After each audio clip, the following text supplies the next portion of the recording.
Bonjour à tous, c'est Sovanasek d'Investir en Action. Aujourd'hui, je vais vous expliquer comment analyser une action cotée en bourse à travers des documents comptables. Pour cela, je vous propose 7 ratios financiers qui vous permettront de savoir si vous avez affaire à une bonne ou mauvaise action. Ceci dit, cela ne signifie pas qu'ils vont faire office d'incitation à l'achat ou à la vente.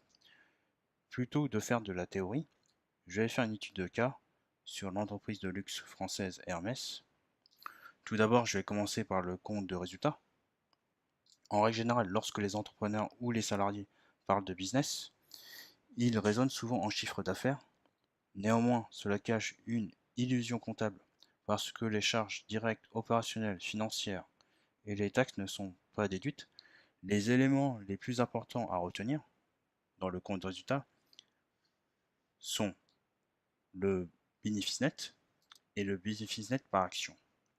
À partir de ce document comptable, vous pouvez déduire deux ratios financiers qui sont la marge opérationnelle qui permet d'avoir un aperçu de la gestion des coûts de l'entreprise, et la marge nette, qui a plus de poids que la marge opérationnelle, car elle prend en compte toutes les charges déduites du compte de résultat. Et pour avoir une meilleure idée de leur dynamisme bénéficiaire, il est préférable que vous les regardiez sur plusieurs années, au minimum 5 ans et au maximum 10 ans, en combinaison avec l'évolution tendancielle des bénéfices par action. Si on applique ça à Hermès, sur la période 2006 à 2015, la marge opérationnelle est plus que correcte. Quant à la marge nette, elle est en croissance malgré une crise furieuse en 2008-2009 et malgré un tassement sur les 3 dernières années. Cependant, le bénéfice net par action surfe sur une tendance haussière et c'est déjà un bon point. Deuxièmement, le bilan actif-passif. Et à partir de ce document comptable, vous pouvez déduire deux ratios financiers. Le rapport dette sur capitaux propres, qui permet de savoir si l'entreprise privilégie plus la dette pour développer son activité, et la solvabilité globale, qui se calcule par le rapport entre les capitaux propres. Dans ce cas, chez Hermès, il faudra déduire les capitaux propres des intérêts minoritaires et le total des actifs, excusez-moi, qui se trouve ici. Et dans le cas de l'entreprise de luxe, je vais décaler, hop,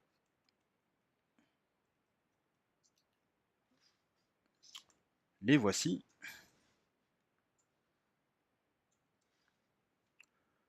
Vous constaterez que la gestion financière est scrutée à la lettre au regard de leur niveau de ces ratios.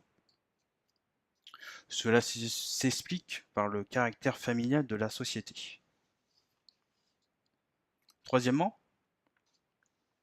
excusez-moi, le critère le plus important aux yeux des actionnaires ou des investisseurs, c'est la rentabilité. Et pour avoir le cœur net sur la capacité de l'entreprise à rentabiliser ses bénéfices, il existe deux ratios. Le temps que je les retrouve sur mon tableau Excel. Le premier, c'est le retour sur capitaux propres, qui se calcule par le rapport entre le résultat net et les capitaux propres, qui est concrètement la rentabilité des capitaux apportés par les actionnaires. Warren Buffett prétend que plus il est élevé, mieux c'est. Cependant, la prudence est de mise si c'est fait à coup de dette. Le second, c'est le retour sur actif qui se calcule entre plutôt par le rapport entre le résultat net et le total des actifs, qui permet d'évaluer la capacité de l'entreprise à générer des bénéfices à partir de ses propres outils de production et ses réserves financières. Avoir un retour sur actif élevé permet à l'entreprise d'augmenter ses tarifs. À titre personnel, et cela n'engage que moi, c'est un ratio de rentabilité qui n'est pas assez valorisé auprès de la communauté financière. Pour Hermès, je constate qu'il n'y a pas d'anomalie particulière, sachant que l'entreprise s'endette avec une grande modération. Les ratios de rentabilité sont sains et restent excellentes, malgré une contraction en 2013-2014. Cela s'explique par la croissance des capitaux propres et des actifs plus rapide que celle des bénéfices nets. Enfin, le tableau de flux de trésorerie, ou le cash flow,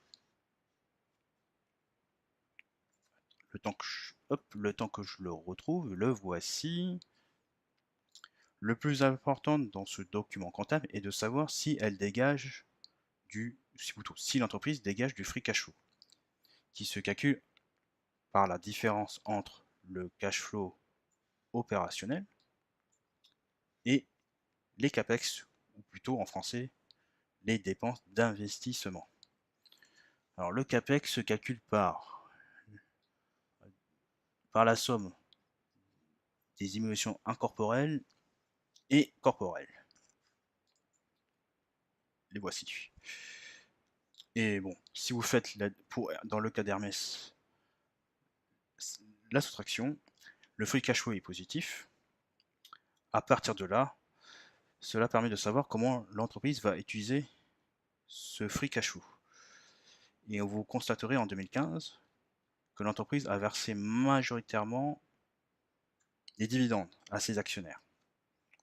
Néanmoins, elle ne le fait pas constamment. Disons, c'est juste pour récompenser la fidélité des actionnaires qui comprennent le vrai capitalisme. Et malgré cela, la trésorerie nette est en augmentation par rapport à l'année dernière. Globalement, si on fit une analyse fondamentale d'un point de vue comptable, Hermès est une bonne action cotée en bourse. Néanmoins, elle n'est pas donnée en termes de prix ou de cours et de valorisation boursière. Voilà pour aujourd'hui. Donc, en attendant que mes projets futurs se réalisent, vous pouvez vous abonner à ma newsletter en recevant ou en téléchargeant gratuitement mes 2 e-books. Pourquoi investir en bourse pour votre retraite et 10 conseils fondamentaux pour bien acheter vos actions. Vous pouvez également me suivre sur les réseaux sociaux. Sur ce, je vous dis au revoir et à la prochaine.